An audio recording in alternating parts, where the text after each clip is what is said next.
সভাপতির নাম প্রস্তাব করতে হবে। আপনারা প্রস্তাব করবেন, সাথে সাথে সমর্থনও করবেন। এগুলা লিখে নেওয়া হবে। যদি কোনো প্রতিদ্বন্দ্বী আর না থাকে তাহলে অটোমেটিক ধ্বনির মাধ্যমে এটা হয়ে যাবে, পাস হয়ে যাবে।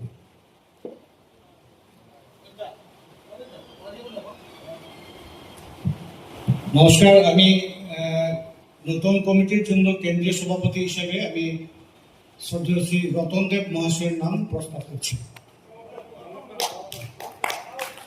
আমি সভাপতি হিসাবে সদানন্দ ভট্টাচার্যের নাম করছি। আচ্ছা, আমরা এখন নেক্সট স্টেপে চলে যাই। তারপর এটা আলোচনার মাধ্যমে এটা ধন্যবাদ। কিন্তু আমি আপাতত এই সংস্থার সভাপতি পদে দায়িত্ব নেব না। আমি রতন দেবের নামে আমি নিজে সভাপতি করছি। রতন দেবের নামে একটা কথা প্রস্তাব করব।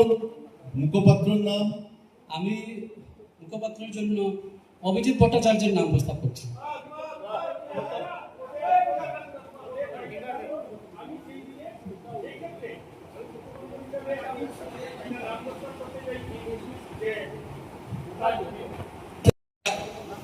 অনেক মনোমালিন্যের একটা সৃষ্টি হয়, আমি বাস্তবে সেটা দেখেছি।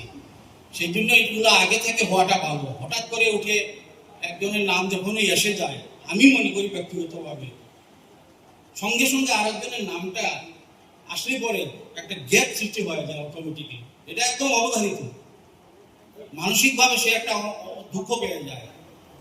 নাম প্রপোজ হওয়ার পরে কোনো না কোনো কারণে সে তাকে আবার সরে যেতে হয়।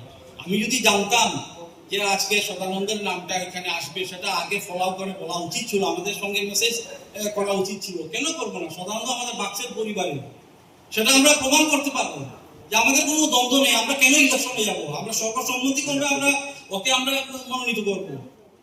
আমার দুঃখ লাগছে এই জন্যই যে আমার সঙ্গে সদানন্দর একটা ক্ল্যাশ এটা টেকনিক্যালি হয়ে যায় এবং হবে।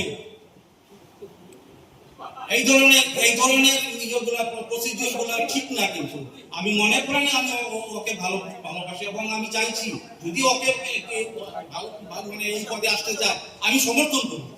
আমার এই পদ লাগে না।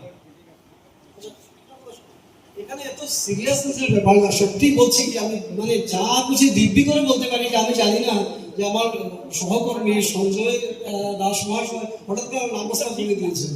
আমি দেখুন একাডেমির কাজ করার মানুষ, আমি এইসব নিয়ে কাজ করি।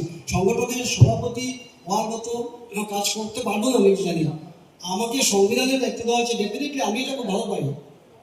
আমি সেমিনার পেপার রেডি করা, বই লেখা, এগুলি আমার কাজ। আমি সকলকে চালাতে পারবো না। তাই উনি প্রস্তাব করেছে, নিশ্চয়ই আমার প্রতি অগাধ ভালোবাসা রয়েছে ওনার। তাই কিন্তু আমরা আগে থেকেই জেনে আসছি।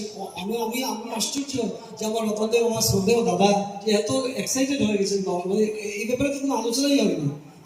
আপনারা হয়তো আমরা কল রেকর্ডিং শোনাতে পারবো। এর আগে আমি বলে দিয়েছি যে যারা কমিটিতে রয়েছেন তারাই থাকবেন, কারণ এই কমিটির কিছু টেকনিক্যাল সমস্যা রয়েছে। যেহেতু টেকনিক্যালি ওনাকে সেক্রেটারিকে চলে যেতেই হবে, তাই প্রেসিডেন্ট থাকতেই হবে। এই কথাটা আমার উত্তম সাহেব বলেছেন যে একজনকে অ্যাটলিস্ট থাকতেই হবে।